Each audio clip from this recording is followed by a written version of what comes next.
Kita balik lagi dengan Poco M5. Handphone yang gue kira ini adalah handphone terbaiknya Poco di awal tahun kemarin. Tapi sayang sekali kompetitor pas di awal tahun juga nggak mau diem. Ini langsung kebabat abis, nggak bisa dikatakan menjadi handphone terbaik Poco kemarin. Tapi ini kayaknya kelihatan Poco tuh ngambil momen-momen pas gitu ya di akhir tahun untuk mengembalikan citranya si Poco M5 dengan kompetitor. Dengan komunitas-komunitas yang sayang sama Poco. Makanya kemarin pas gue lihat di e-commerce, ini handphone jadi murah banget coy. Gua lihat nih ya, ini tuh harganya udah di-cut sampai 1,3 jutaan. Yang mana ini udah hampir di diskon 50%, di diskon hampir sejuta. Juta apa udah lebih tuh ya? 2,1 ya, hampir sejuta dari harga launching si Poco M5 awal tahun kemarin. Jadi karena kalian suka banget gitu ya sama handphone murah dengan spek kenceng, apakah Poco M5 ini yang menggunakan G99 dengan juga RAM 4GB worth it di tahun ini? Well ya, karena harganya 1,3 juta ya nggak mungkin gua nggak bilang ini handphone nggak worth it gitu. Udah pasti worth it ya. Udah murah banget, udah bagus banget gitu ya. Ditambah sekarang handphone ini udah mendapatkan update terbaru yaitu Android 14 dengan juga MIUI 13. Kebalik ya. Android 13 dengan MIUI 14 gitu. Jadi mantap banget. Udah real ya, nggak cuma sekedar update security doang, nggak kayak handphone kompetitornya gitu. Wih. Ya kalau pas barunya kan si Poco M5 ini hadir out of the box itu pakai Android 12 ya MIUI 13. Jadi ini bagus banget. Penasaran nggak? Habis update software bakalan lemot handphonenya atau tidak? Biasanya kan kalau update ya bakalan lemot. Tapi sayang sekali pas kita tes kembali handphone ini ya di akhir tahun tidak lemot sama sekali. Kita udah lihat data-datanya ya, ditambah dari hasil benchmarknya dulu di 3D Mark ini itu hasilnya sama aja kayak pas launching punya. Terus juga Geekbench pun juga sama, bahkan karena Antutu sekarang naik ke V10 ya sayang kita nggak bisa ngetes dengan V9 kemarin. Tapi kita bisa asumsiin ini skornya itu sama karena Antutu V10 itu nambahin skor juga gitu. Ya kalau gaming gimana ya, kita udah tes juga satu game yaitu Mobile Legends, game yang udah pasti kita mainkan di handphone sejutaan ya. Di sini nih di settingan rata kanan hasilnya tuh ya masih mirip-mirip aja kayak pas awal rilis ya. Di settingan ultra ataupun dengan juga refresh rate super yang mana ini FPS 90, ini dapat rata-rata di 56. Dan penggunaan baterai selama 20 menit cuma makan 5% aja, dan suhu tertingginya itu di 38, sisi belakang dan depannya cuma 37. Sedangkan kalau mau main aman aja ataupun minim frame dropnya ya, lu bisa setting di smooth high ataupun 60 fps, dapat rata-rata yang sama di 58 fps. Dan penggunaan baterai selama 21 menit cuma makan 4%, dan suhu belakangnya pun juga sama 38 dan depannya 37. Kita juga tes di Mobile Legends di base performance-nya atau game turbo nyala. Layarnya juga udah kita set di 90Hz. Tapi sayang Poco nggak mau coba buka settingan Mobile Legends-nya di 90Hz. Padahal settingannya itu udah kebuka di super. Tapi ya udahlah, lu bisa lihat juga frame rate 60 masih kerasa jitter performance-nya. Ya Poco masih sadar lah, nggak mau eksperimen yang aneh-aneh gitu. Dan kita juga udah tes di settingan smooth-nya. Hasilnya jelas lebih antang FPS-nya. FPS drop-nya kebanyakan pas di menu aja. Jadi ya settingan paling aman ya itu buat ngereng apalagi. Ingat, jangan lupa juga Mobile Legends udah upgrade grafis ya. Jadi ya beda kayak awal tahun dan tetap sama performance-nya kayak kemarin. Touch responsivitas pun juga masih oke. Ngetes pakai One pun yang masih responsif juga nggak miss touch. Ya sejusan ini sih masih oke banget lah buat lo main Mobile Legends. Settingan rata kanan bisa di 60 fps. Settingan rata kiri pun juga bisa di 60 fps yang lebih antang, bahkan sedikit lebih irit baterainya. Jadi sih ya kalau buat di kelas Mobile Legends ataupun game-game ringan sih ini udah bisa ngelibas abis gitu ya. Nggak bisa ya, ngelibas aja gitu ya. Ya kalaupun untuk Genshin Impact pun kita udah sempet tes dan pas awal rilis itu juga masih oke di 30 fps. Tapi kita nggak tes lagi karena males banget nge-download tuh 20 GB, jadi ya udahlah ya. Dan bentuk handphonenya pun juga nggak kelihatan jadul, walaupun masih jelas ini bodi plastikan. Tapi tekstur kulit dan kamera bump Poco ini bikin khas modernnya pun tetap ada. Dipegang pun nggak norak, warna hero kuningnya pun juga bagus, ya nggak ada masalah. Layarnya ya jadi ikutan oke, apalagi di harganya sekarang, yaitu IPS dengan resolusi Full HD di ukuran 6,58 inci dengan refresh rate tadi di 90Hz serta ada Corning Gorilla Glass 3 juga.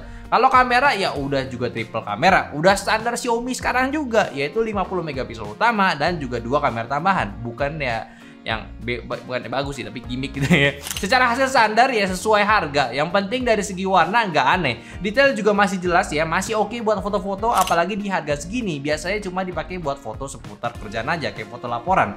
Cuma untuk SDR-nya, SDR mode-nya ini tetap sih gue kurang suka karena terlalu keras sharpeningnya. Jadi hasil tuh aneh, nggak jelek tapi ya jauh dari natural. Sama juga ya kalau buat foto malam, buat harganya segini sih ya udah nggak usah banyak lah. Kalau video ya Full HD aja, kualitasnya pun juga standar.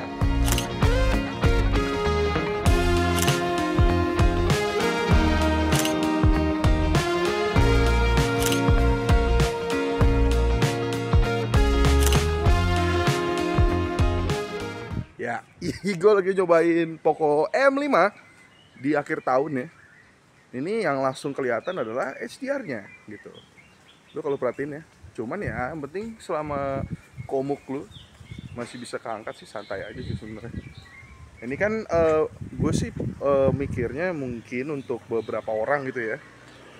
Kayaknya ya. Ini harusnya sih buat kerja aja sih, kayak ya udah gitu. Karena ya harga murah begini sih santai aja. Kalau misalnya ini masih harganya 2 juta mungkin bisa gua komplain ya, terutama soal mic-nya.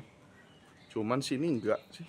Jadi karena harganya udah 1 jutaan gitu, 1 juta banget sih ini ya. Ya udah. Kameranya nggak banyak komplain.